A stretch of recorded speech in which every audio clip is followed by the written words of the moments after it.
Kia ora everybody. I'm sitting down with a writer of a fantastic book, which is about a extraordinary life, something a little bit different. Paul, would start off with what did you do on the weekend? Did I see you on the weekend busting a nut up on a mountain bike? Was that the weekend? That was Friday. Yeah. Even better than that. On Saturday, my lovely wife arranged a great date for us. And it was a good day for a date in Wellington because it was bitterly cold. It was pouring with rain. Unfortunately, her idea of romance, her idea of a date is to do an 11K trail run in that rain and in that weather. But I'll tell you what, I knew who I married and it was great to be out there doing it. Yeah, just training for an event at the moment. So putting in some hard yards on the bike and on the running. Nice. What's the event you've got lined up? Crazy man. I'm doing the duathlon component. And I haven't done endurance events before. It's more my wife's thing. So it's great to have a goal that really motivates you to get out there and train pretty hard. Nice. So we first got in touch. It was March last year. I'd just gone back to work. I saw on my email. I'd just gone back to work from paternity leave. And then it sort of came about that you weren't allowed to do any long-form conversations until you got a book out. What's it like to be now known as a writer as well as a doctor? Oh, well, I mean, a writer, that's it definitely feels like an exaggeration. I mean, I had it published and I wrote most of it. I did have a ghostwriter, though, who helped me out, bang it into shape and make it more readable and sort of bookend it. Mm-hmm. I'd been in the process of writing the book for over a decade, and I kept saying to myself, "Oh, when it gets quiet, I'll finish it then." And a previous publisher had approached me and said, "Oh, we could get someone to help you," but my vanity had precluded me getting help. And then I was approached by HarperCollins, and my wife said, "Look, if you don't actually get someone else to help you out with this, it's never going to get done." And so I said, yep, okay, that sounds good. And so they had someone who helped me out, who really banged it into shape, put some sort of bookends around the whole prison memoir piece. And then that enabled me to actually get it done on top of my other priorities in life, like young kids, which I know you understand, and other things you have to deliver. But great to get it done.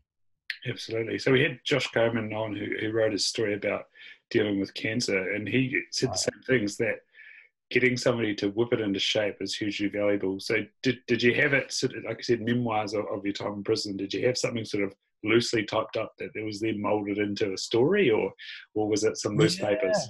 Yeah, no, I did. I had a whole lot of things. I had a whole lot of chronological events that were put together that I'd actually written before I was released from prison. And that in of itself was quite an interesting, I think, part of the journey, because I had this stuff that I'd written up about a decade ago, and I hadn't really gone back and touched a whole heap. And then when I went and read back through it, I was confronted with the reality of who I was versus who I conveniently remembered myself to be at this stage. Because, our memory is so constructive. We're so good at looking back on our past and thinking about things from the lens of who we are now and how we understand the world now versus who we were. Classic example is, you remember there's a piece when I'm in Parameter and Maximum Security where we're conspiring to murder someone who's attacked us, basically, a gang member. And my recollection of that event was that it was a really sort of Hamlet-style situation where, the prison code demanded this type of retribution, but I knew it was the wrong thing to do, and I was having this, I was trying to be the voice of reason and tell people, oh, no, we shouldn't do this, But actually, when you read the book and when you read the memoir as it was written at the time, I was 100% in support of retribution. I wasn't the voice of reason or anything like that. But in the intervening years, I'd changed so much as a person that my memory of it had been far more self-serving. So actually, to go back through and the process of, banging into shape these more original accounts, which were closer to the time, had been quite confronting over the reality of who I was versus how I remembered myself. But I definitely wanted to make a real effort not to airbrush the past. And whenever I talk to people who know me about the book, who haven't read it, I always warn them, for at least the first half of the book, if not longer, I'm not a likable person. My lens on the world, my behavior, are not things that I relate to now. And as part of the process of getting the book finished, there was a lot of cringing and a lot of desire to right in qualifiers at different points going, but hey, this isn't how I see things now, but you have to resist that temptation to really do justice to the journey, eh? No, and I think the authenticity just makes it a bit more of a page turner, because especially knowing that the outcome is who you are today, you kind of Yeah. look at it and go, well, how did the journey happen? And it's portrayed really, really well. One question I sort of had, and I went back and watched your TEDx talk from Auckland, and you said about small incremental choices in that TEDx talk that then lead you to where it was.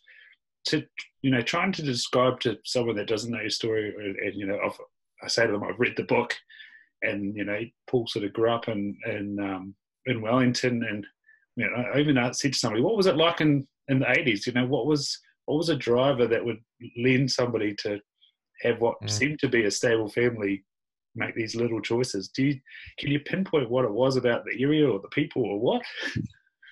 Yeah, well, I think there's actually a broader New Zealand cultural component, that exists. I mean, for the 80s, when I was growing up in the kids in the 80s, there was an even greater emphasis on sort of the machismo of the culture. You're a man, you stand on your own 2 feet, you do it yourself. Anything associated with weakness was just not considered to be manly or acceptable. I mean, I think we forget how far we've traveled in the intervening decades. Mm-hmm. For example, when I was a kid, one of the grossest insults that you could say to another man is that, you're a fag or you're gay or something like this, because it was considered to be weak and really unmanly. And so much of it was around in the environment I inhabited and grew up, which wasn't unusual in the 80s in New Zealand, was around this, you're a man, suck it up, be tough, don't show weakness. Whereas these days, I hope as my boys grow up, if someone said to them, "Oh, you're gay" or something, they'd be like, "Yeah, okay," and that would be like a zero impact insult. You know what I mean? Yeah. Based on how we've progressed as a culture, that would be like me going to you, you got shoes on. Yeah. You'd be sort of like nonplussed, like going, and how was that a problem? Whereas when I was a kid, that sort of stuff was, that was, really sort of insulting and indicative of the kind of cultural period that the 80s were. I think we forget that quite a bit, because we have moved on so much as a culture. But yeah, I think, again, for me, the whole idea is growing up thinking that violence was how you solved problems. And I think that was something that was, a vehicle for me because I'm naturally an athletic person. Mm-hmm. So I don't think it was just that was a cultural element, but that was something where I was quite good at violence from when I was young. And so that provided a vehicle for me to be seen and valued. Right? It could be something that I could be good at relative to other people. So I was even more oriented and likely to gravitate in that direction. Whereas, again, had I been a different type of person, perhaps, I would have gravitated towards different activities, but I wasn't. And were you sort of successful at violence as well? Was there not too many occurrences where you were sort of humbled by violence? Oh, no, I definitely had some humbling experiences, but they were always with either more people, when I was outnumbered, or by people who were significantly bigger and older than me. Because that was a point of pride as well. It wasn't always about winning. It was about showing that you wouldn't back down in any circumstances. And I certainly got some good hidings from people who were much bigger and older than me, or when myself or groups of us were massively outnumbered. But that was just seen as like a form of entertainment and a way that you demonstrated, again, your courage. And if there ever were evener stakes, one-on-one, similar sort of age or size, then yeah, I definitely always did well in those. And part of that was I was exposed to martial arts pretty young. So I grew up knowing how to fight. And that makes a big difference. It really does, if you actually know some of the technical skills required to, to win physically. And you just reminded me of a thought I had when I was reading the book about that very point, that you knew the skills and stuff. And something that Joe Rogan's a component of is that perhaps all kids should be taught martial arts, so that it becomes, again, a non-issue, that everybody knows how to fight, so that then it's not a thing. Do you agree with that, or do you, I do, yeah? but this is the thing, Ryan. It's like when I was growing up, and I mentioned this in the book, I miss the subtle nuance around martial arts and the sense of, a defensive skill set as opposed to something that you would use more aggressively. Also, as well, part of it is the cultural period I inhabited. These days, when you talk about martial arts, you talk about a completely different environment and terrain than existed when I was a kid in the 80s and when I was doing martial arts in the 90s.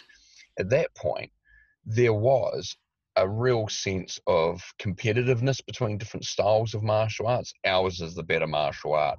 It was much more of the Cobra Khan, versus the Karate Kid. It was literally that style of thing. I mean, let me give you an example. I remember there being a death in martial arts training that occurred in the early 90s when I was doing martial arts. Might have been late 80s, early 90s. And what had actually happened is it was a style of martial art up in Auckland where they had been doing training that involved crossing a flooding river. And the inside story had been, because what had happened is one of the students had drowned trying to cross this river. So this gives you an idea of how different the martial arts sort of lens and training was in the 80s, 90s versus what you'd expect or send your kids to today. And the inside word from people who knew the people in the club was that a gun had been held to the person who had drowned, had been held to their head, and they'd been told to jump in the river because they'd said they couldn't swim. And the instructor said, no, you're going across, because this was just part of how things were done. I remember, for example, one of the instructors where we trained, like I literally remember overhearing a conversation between myself and my brother. Now, my oldest brother doesn't recollect this, so this didn't end up in the book. But I remember, my recollection is hearing a conversation between him and one of the senior instructors, where the senior instructor said to him, what you want to do is you want to see where you're at this point, and the way you do that is by going into town and getting into a fight with multiple people at the same time, because that gives you a good idea of where your skill set's at. And here are a list of some of the nightclubs where it's really easy to get in fights with multiple people. So that was the kind of advice that he was getting. That's the kind of environment you're exposed to. It was a really different scene in martial arts at that period. But even in that period, I think, that was aberrant, and most people doing martial arts were doing it with the sense of the honor code, the Bushido, the sort of the way of the warrior approach. And that's sort of more what Joe Rogan's promoting. I mean, he's a guy who comes from a martial arts background and who's actively involved in Brazilian Jiu-Jitsu now. And Brazilian Jiu-Jitsu is a martial art which is heavily geared around sense of community, shared identity. You have people from all walks of life. It's a very friendly martial art to go to. There's a high proportion of women who attend Brazilian Jiu-Jitsu, say, relative to some other martial arts. And that's a really different environment than, say, what I was growing up in the 80s, where it was not surprising to hear people were having guns held to their head and told to swim rivers, or where instructors were providing advice to go and test out your skills via street fight. So quite a different sort of environment. Yeah, that makes a bit more sense. And I mean, it's one I feel the contrast too, because like I returned and went back to doing judo as an adult and got my black belt. It was about 5 years ago now. And for me, that's an interesting one, because again, like my life is a life really geared towards non-violence now, and a rejection of so many of the beliefs I held. Yet I still feel that there's real value in being able to direct physical energy into contact sports, if that's something that you're into, but in a really controlled way, which is about, self-mastery and development, but still provides a positive outlet. Like, I like physical contact. I also played rugby league for a bit when I got out of prison as an adult, and I love that stuff. So it's about how can you meet some of those needs in a way which is really healthy and pro-social. And, my kids will be exposed to martial arts along with every other sport imaginable, so they can figure out what they want to do in life. And I do actually believe the Joe Rogan piece, where if people actually have a certain level of competence in terms of how they can look after themselves physically, that does dial down the feeling that they need to be proving themselves once they hit those sort of teenage years. But as part of that training, there needs to be really explicit conversation around the values and the ethos. It's not just about the techniques. It's about, what's the philosophy and what's the idea here. And that's the bit that I missed growing up. And you said about that physicality, and something you said in the book is that fitness and health allows you to become sort of some transcendent state. Is that still something you find now, that it's a form of escapism from your day-to-day life? And I'm sure it was the case in Oh, prison, a place to yeah. get away from it all and out of your head. Yeah, look, I love it. And that's one of the reasons I've loved starting training towards this event, because for the last few years in particular, you know, you have kids, you've got work demands, you've got other things on. It's really easy to sort of deprioritize some of that self-care, Mm-hmm. some of the exercise, some of the things which consume your time and which take you away from those other priorities you have. And I think the key thing for me is, because I've experienced how it feels to be in the world when you are at a high level of physical conditions and fitness, you know, that's something I've really missed, and I've really enjoyed striving towards getting back to that now. And I think the key idea there is, you know, we often think this stuff's self-care, and we think self-care is a luxury. It sounds soft. Self-care is a discipline, not a luxury.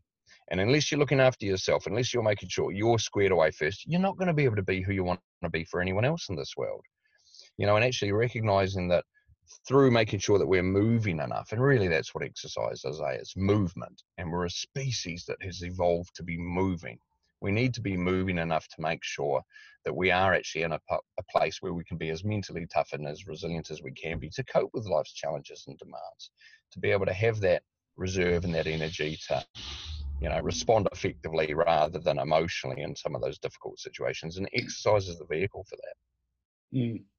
Um, in in the book, and then also on your TEDx talk, you talk about that light bulb moment of the tennis ball and the ashtray hitting the ground.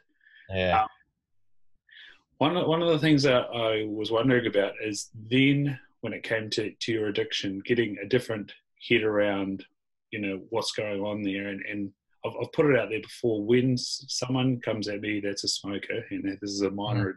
minor addiction, but massive impacts, especially with eye health and general health, instead of Yeah. sort of barraging them with well, it's going to cause cancer, eye disease, all the da da da da, I flipped it to ask them, why do they smoke? And quite often the answer is blank. Did you sort of start, you know, smoking marijuana and doing that sort of stuff in prison? You know, why am I doing this, and what am I giving up? What do you think sort of sparked all that? No, no. I mean, like, I think a big thing for me is life stability stuff.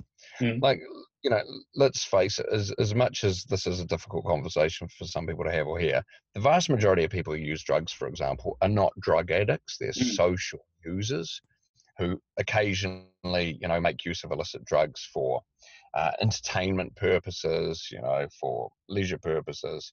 So why is it that they don't get addicted and other people like myself do? A big part of that is life stability factors. You have other positive things going on that inoculate you against the temptation to just get further and further consumed by these. So I didn't have life stability factors when I was younger that stopped me from getting further into drug use. I also didn't have a healthy understanding and coping skills around my unpleasant emotions, and so drugs were a vehicle to be able to not have to deal with those. So that's how I sort of got into it more, and that's a common pattern for people. But also as well, you know, that why did I get into it? Well, you know, you know, the superficial answer would be because, you know, it's fun, because my mates were doing it. But the deeper answer was I didn't have a clear sense of purpose and future for myself, and it helped me not have to deal with unpleasant emotions that I thought were indicative of a lack of manliness, when being a man was my goal. In terms of giving up, I think one of the key things there, a real mind shift for me, a real game changer, was recognizing that relapses as part of giving up were just part of the journey. They weren't an indication of weakness or failure that meant you had an excuse to just throw your hands in the air and just fully immerse yourself back in the habit. That was one of the most important things I ever heard, actually, because then it enabled me, when I was on the journey and I was trying to give up and then I'd slip back, to just conceptualize that as a learning opportunity to help me avoid similar situations going forward. Because otherwise, what had happened previously, before I had that realization, is, you know, you have a relapse and you think, oh, what, this is too hard, I'm not good enough. Whereas actually what we know from the sort of habit relapse recovery cycle is that when it comes to changing bad habits like that, say like giving up smoking, you know, most people will relapse 6 or 7 times before they successfully give up. And being equipped with that knowledge made it way easier to actually learn from those failings and come back stronger. And then as a natural consequence of the journey of education, I had something positive to focus on that the drug use just wasn't compatible with, and that naturally sort of fell away. But also as well, Ryan, I think one of the things we massively underestimate as people a lot of the time is the influence of our environment and the people we surround ourselves by. I mentioned my wife's idea of a romantic date earlier. My wife is a straight edge athlete, and there is no way that I would have any opportunity for that kind of problematic behavior when I'm with her. She's someone who has no interest in drugs, would see that stuff very negatively. And that's really healthy for me, because that's also, the way I view it now in terms of myself and my own behavior. But it sets me up for success in terms of my environment as well. It means I'm not constantly having to avoid the temptation of being with a partner who uses drugs or anything like that. And I think we really want to look at what are the environmental things we can do to aid ourselves when it comes to really trying to, do better and be better and remove some of those poor habits. And I really think that's important. I mean, if you want to lose weight, you don't have chocolate biscuits in the house, right? Yeah. And it's the same with any of those other areas, but also as well that having something positive to strive towards that the bad habit is incompatible with, I think that's really crucial as well.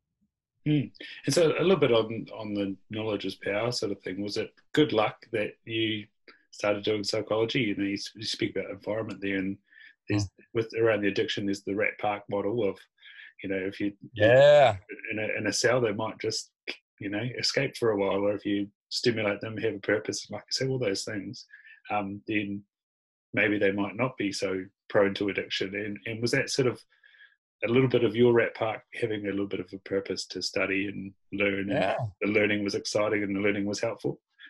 Yeah, absolutely. And I think that's right. I think it's interesting because you look back in retrospect, right? And then you kind of understand the ingredients in a different way based on your knowledge now. But I definitely think, in terms of the rat park environment you're talking about there, where actually, if people are getting needs met in other ways, they don't have the same drivers for addiction and that kind of behavior. For me, education was something where for the first time I started to go, okay, I'm feeling really proud of myself and positive about something I'm doing here, which is within my control. I'd had tastes of that in the past in terms of sports. So as I mentioned before, I'd been someone who'd been, quite naturally athletic. So I'd played rugby league a little bit as a teenager, and it's mentioned in the book that I'd put together a league team for wayward teens basically in my area, right, to give them something to do. And that was an experience I'd had where I felt, positive and proud about things that I was happy for other people to know about, that weren't points that I had to keep hidden like criminal behavior had been. But unfortunately, the opportunity was missed there for that really to be a path in a different direction. Had there been coaching staff or other people who had just said to me, hey, this could be something for you, and had really sort of mentored me and taken me under the wing, that could have looked quite differently. But unfortunately, the sort of some of the coaching staff, not all of them, but some of the coaching staff who were involved there were actually just, like there was one who was a local drug dealer as well, who, so it wasn't really the right environment. Whereas when I started studying, not only did I have this vehicle to increase my self-confidence, but it gave me interactions and connections with people who supported me, who were really positive people, and who, again, gave me this chance to see myself in a different way and to see a different path for myself going forward. I think, honestly, it's so crucial to have positive role models who are outside of your immediate family. And I often think that's one of the reasons that sports is often such a good vehicle for more positive life outcomes. It's not the sport in itself, but the fact that you have something positive to do with your energy and that brings you into contact with people who are positive role models.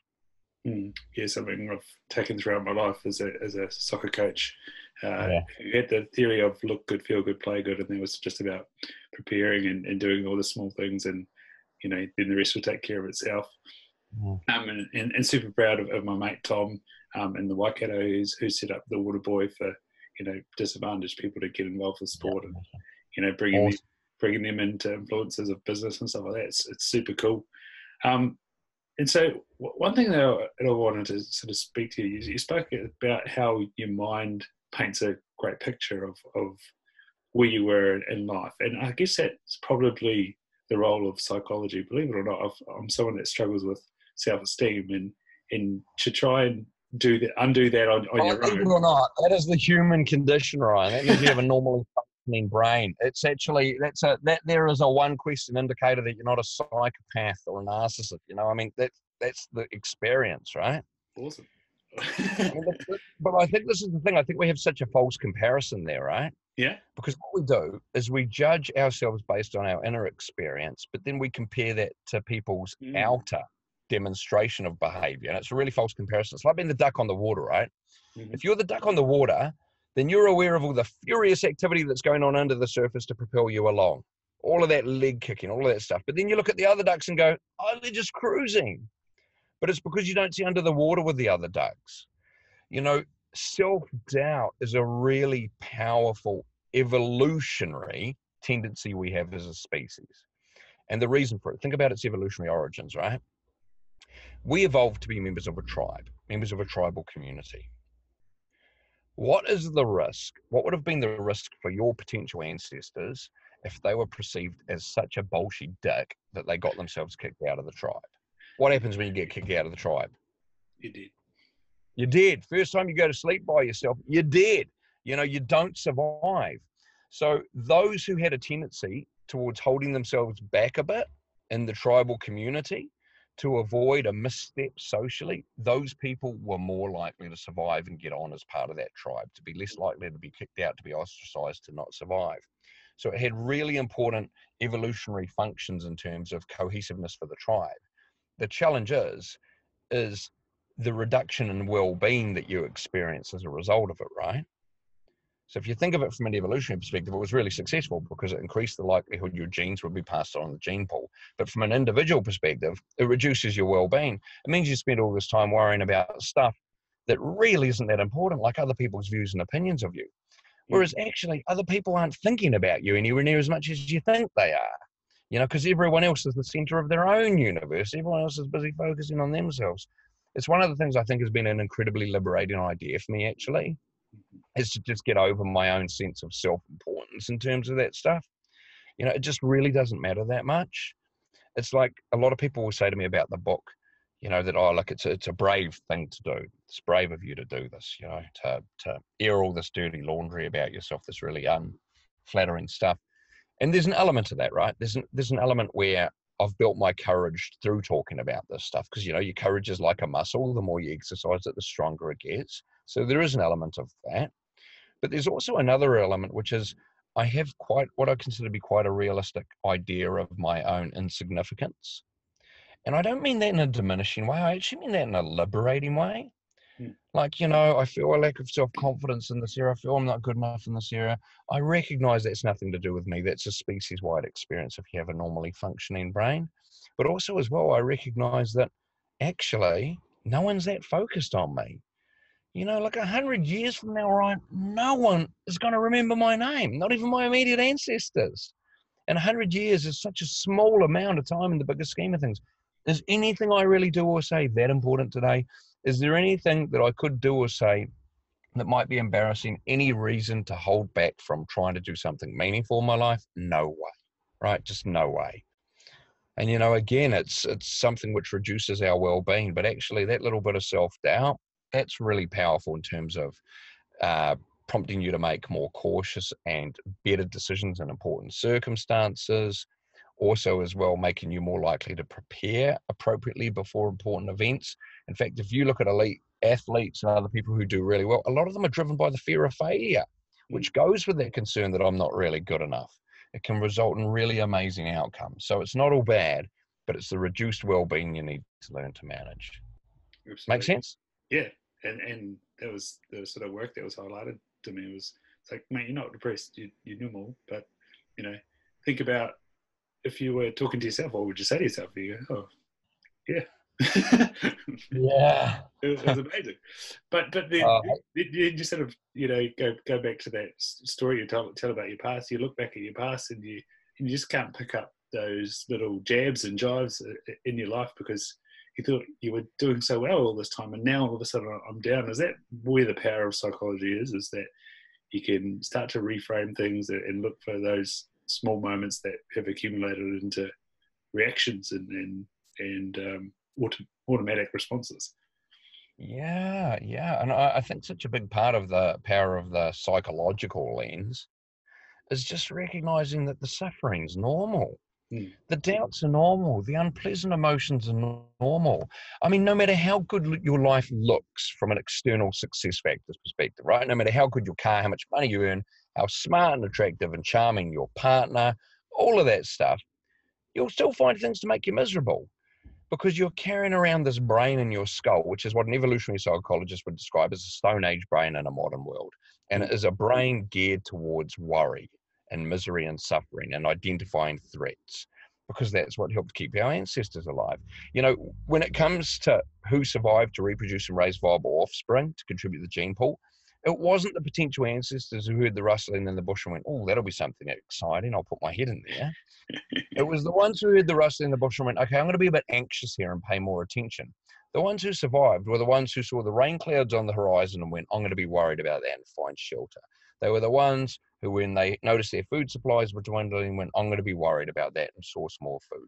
They were the ones who, when they heard their baby cry, went, I'm going to be anxious now and check on the baby.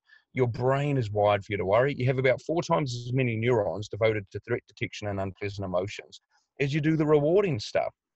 So carrying this brain around in your skull, no matter what your life looks like, no matter how high your success factors, you're going to experience unpleasant emotions.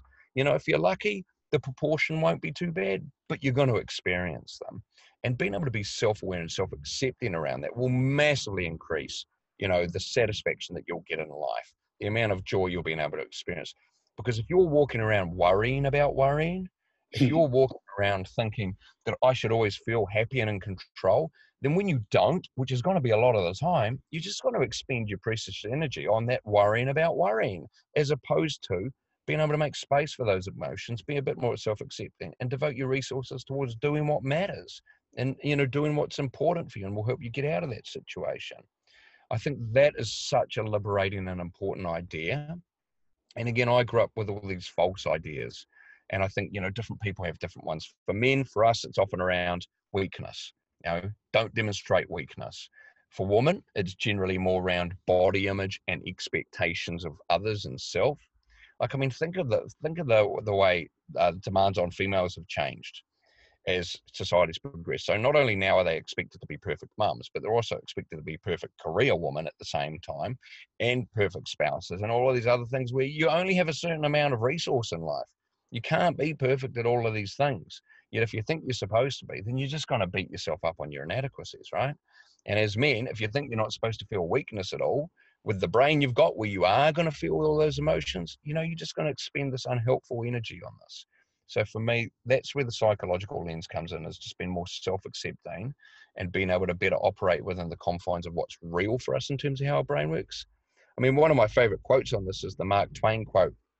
And he was someone who was incredibly successful in his own time. So it wasn't like one of these people who only became successful after his death. He was really successful, wealthy, and the rest of it in his own time. And I remember he said, you know, I'm an old man who's experienced many troubles in my life, most of which never happened. You know, that's the way our brain's geared, and that's okay. But there's also something else which is really cool, because now I've given you that, you know, slightly sobering message that your life's going to be full of misery and suffering no matter what you do because of your brain. But one of the cool things about your brain is something called neural plasticity, which is the brain's ability to remold and reshape itself, right?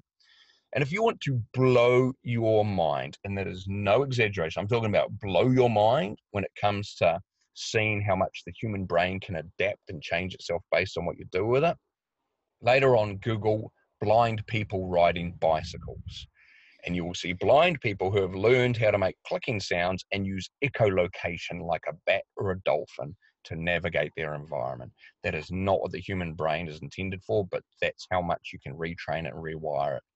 And one of the things that we know is that while your brain's naturally calibrated towards all these unpleasant emotions and threat detection, you can shift the radar there. You can make it more attuned to the positive things that you experience that actually help put more fuel in the tank, increase your general sense of well-being, the pleasant emotions you experience. And that's where gratitude diaries, 3 good things, things like that come in. A lot of people have heard of gratitude diaries. You know, this is the practice of once every 24 hours, you ask yourself, what are 3 things I'm grateful for from the last 24 hours? And it has to be small and different things each day. That's really important. And what a lot of people do is they'll start practicing that and they'll go, oh, well, I'm not going to carry this on because it doesn't make me feel greatly uplifted or positive when I recount these three things. But what they fail to realize is it's not about feeling more pleasant when you do it. It's about doing reps for that part of your brain that pays attention to the good things and that has the experience of that. It's like doing physical exercise. You know, you don't go to the gym for a week and go, oh, I don't feel heaps fitter and stronger, so I'll stop. You recognize that you're playing the long game and that through deliberate practice, you know, you'll get stronger and fitter. If you do the gratitude diaries, the three good things consistently, the part of your brain responsible for noticing positive stuff and the pleasant emotions around that get stronger. Those neurons that fire together, they wire together, they get thicker, they get stronger, you get more fuel in your tank, you notice more of those better things in your day-to-day life. But you have to be playing the long game. And, you know, the research out of Harvard suggests 21 days of continuous practice of that, you're likely to notice the impact. But it takes on average 90 days of consistent deliberate practice before you notice any neural differences, before you really start to get those different mental muscle fibers, if you like. Yeah, and I think being someone that does try to do that, I now notice that when I don't do it, the cloud comes over. But like when you, as a physical person, when you don't do some physicality, you feel quite kept up, and the moment you do something, you go, oh, that was what I needed to do. Yeah. And you spoke about taking the psychological lens, knowing that you're evolutionarily geared to watch out for threats, and we see that in optometry with kids that can't read because they're under the fog of war. They can't focus on relaxing and being creative and thinking about what's in front of them. They want to know where the threat is. Then the sort of philosophical, sorry, goodness me, philosophical lens of, and you bring it up in the book, the Stoic philosophy, is kind of like a playbook, and especially I think speaks quite well to masculine tendencies, a playbook for being a good person and doing those things. Yeah, and I mean, it is good, and it's a really good pick up there as well in terms of that being a philosophy in particular, which probably more appeals to that, you know, masculine lens that you already have. I mean, for example, for me, I haven't changed, you know, my desire to avoid weakness, but I have fundamentally reconceptualized what it means to be weak. So when I was growing up, I perceived weakness as experiencing, demonstrating vulnerability of any type. Whereas now, that's exactly how I conceptualize strength. Strength is about being able to own who you are, your own frailties, your own vulnerabilities. And strength is about actually being able to lean in and ask for and need the support of other people when that's what you need. Whereas previously, that's what I would have conceptualized as weakness. So I still have this desire, desire to avoid weakness, but I've just fundamentally changed what my views are in terms of what that means, to be more realistic, to be more healthy, to be more consistent with a life of well-being, where I can be open to everything life has to offer and open about who I am as an authentic person within this life. Something that we've talked about on the podcast is yoga in prisons. What do you think yoga in prisons has a place as, and what does it provide? Yeah, look, I think it's great. And I think, you know, obviously you've got the sort of, again, you've got the stuff which is obvious, like the, you know, ability to notice improvement in yourself based on continuous effort. That's a big one, right? Because if you're someone who has more of a fixed mindset, who thinks talent and capability are things like your eye color, you have a certain amount of them, then whenever you encounter difficulty or failure, you always think it's indicative of you not being good enough. Whereas if you do an activity like yoga, that often provides a vehicle to realize that actually, if I want to get better at something, I just have to practice it consistently and I will see that improvement, because yoga is a really tangible vehicle for that.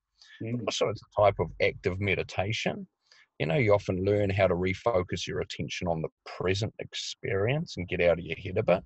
So there are those elements. But a really important one in prison, which sort of differentiates it from other areas, is that when you have a yoga instructor come in to teach a yoga class in prison, you have a rare opportunity to interact with a civilian in a way which is non-judgmental and non-hierarchical.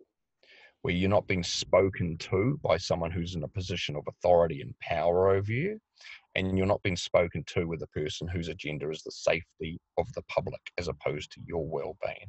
And as you'll know from my book, if I think of the heroes in my book, they were often the little people, the people who just did little acts of kindness towards me, that did, engage with me in little ways that were more accepting and gave me more confidence and belief in my ability to actually be perceived as someone who could make a positive contribution in society. And I think, my experience of yoga teachers in prisons is they were often people who would send that signal.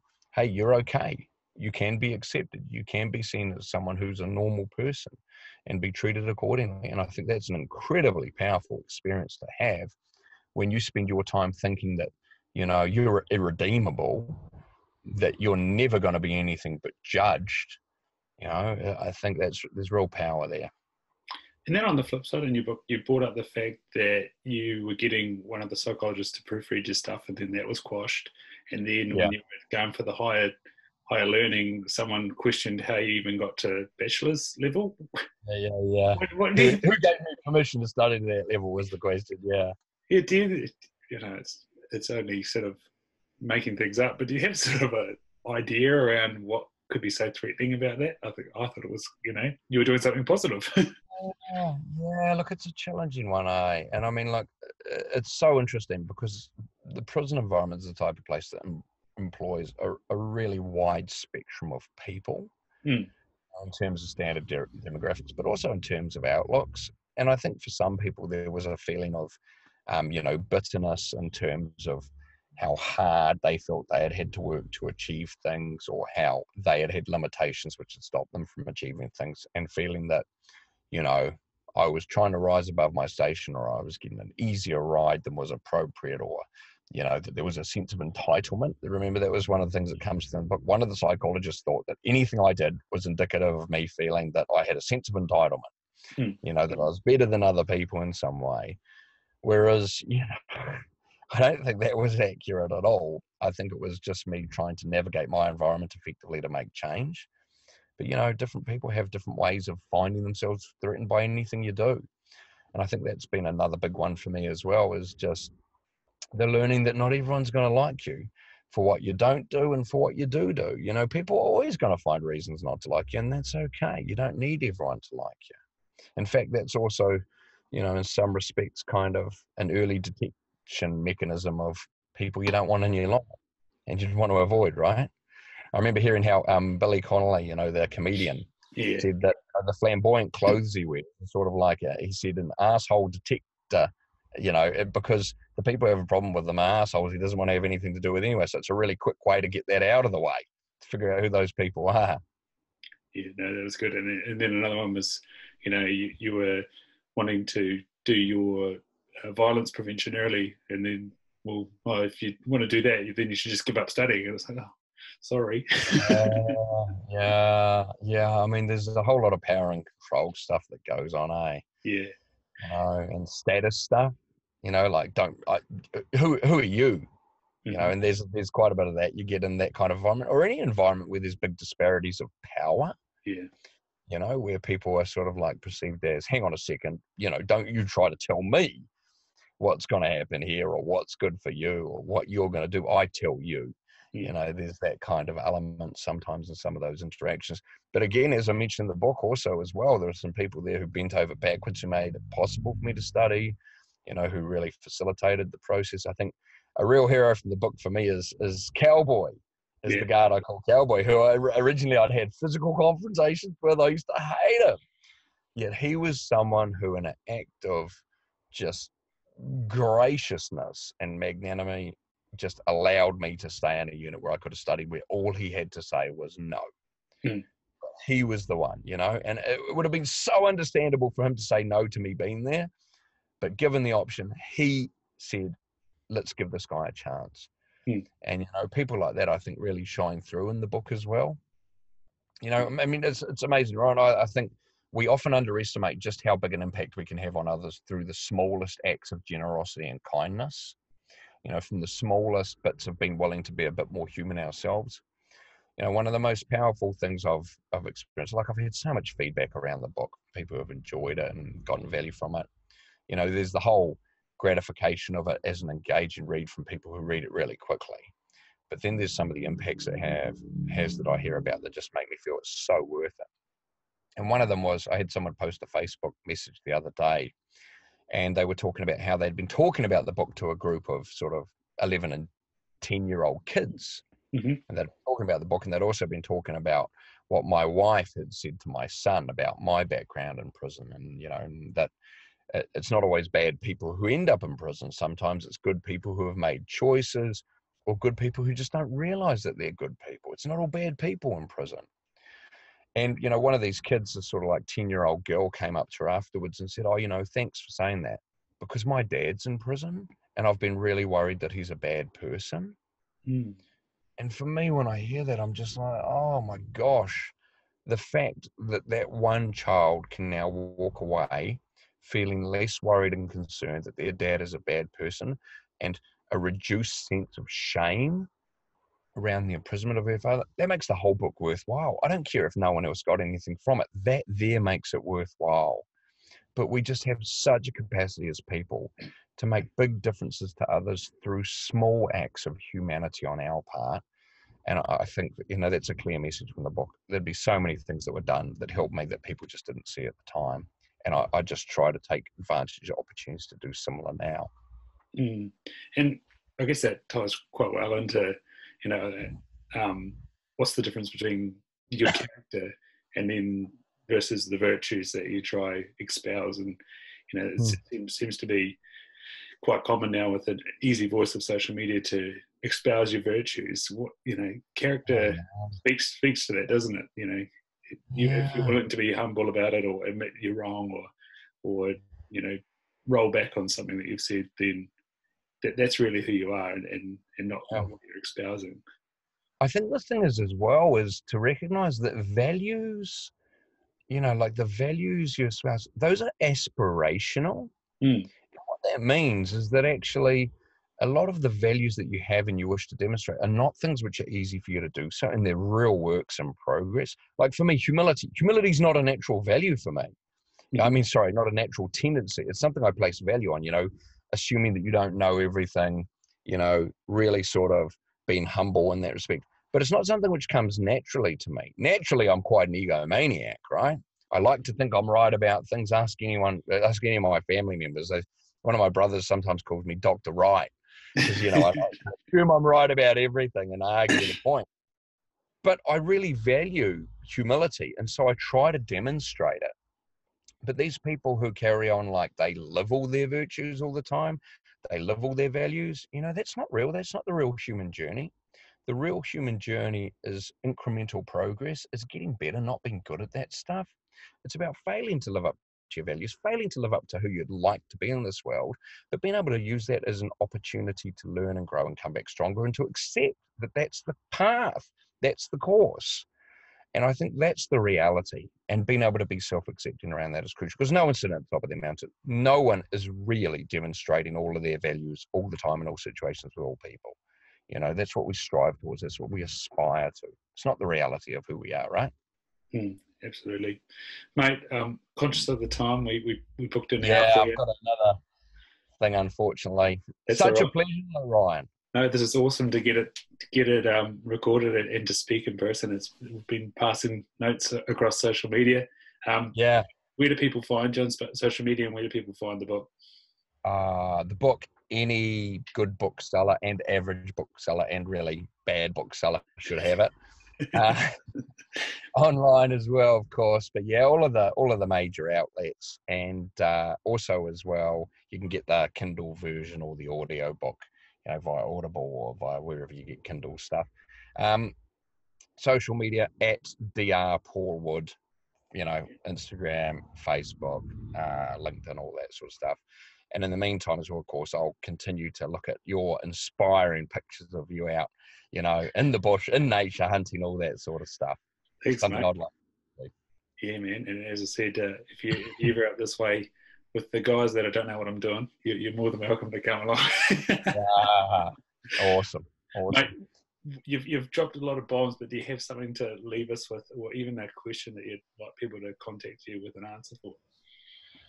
Oh, something I'd like to leave you with. Okay, 3 questions that are guiding questions that I want to leave, your listeners with, and for us to reflect on as well as individuals, right? And if you can answer these questions in the affirmative, you're on the path. You're going to have a life of greater meaning and satisfaction. If you're not answering them in the affirmative, they give you a nudge to get you back on the path. The first is, am I present? Am I actually mentally here for the experience of life as it's happening right now? Or am I off somewhere else? Am I mentally in the future or in the past in some way? So the first question, am I present? Second question, am I open with the world about who I am, but also open to the world and changing my mind on things? And third question, am I doing what matters? Am I actually doing what's important in terms of how I look back and measure my life? So perhaps if some people can send in some responses, that what does doing what matters look like for you? What is it that you're going to use to look back and measure your life to ensure that you avoid deathbed regrets and that you feel that you've had a life that was of meaning and purpose? Fantastic. Thank you so much. Awesome, man. And get off to that next appointment. This has been absolutely wicked. Cheers, mate. Well done. Cheers.